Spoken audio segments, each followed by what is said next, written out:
राधे कृष्ण सांग माने आपण माने समस्ते निश्चित भाव में भलरे थिबे। तो आज हूँ सुदश गुरुवार एवं सांब दशमी।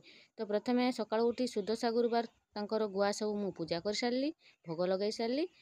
एबे आसी सांब दशमी सूर्य महाप्रभु को पूजा सारिली, भोग बाढ़िली।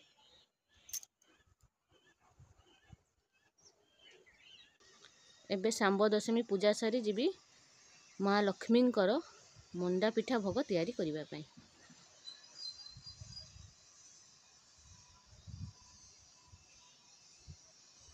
ये होचंती सूर्य महाप्रभु।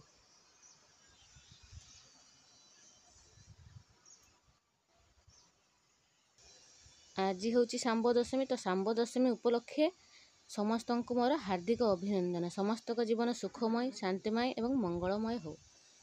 राधे कृष्ण सांग मान आपण मानक सहयोग आम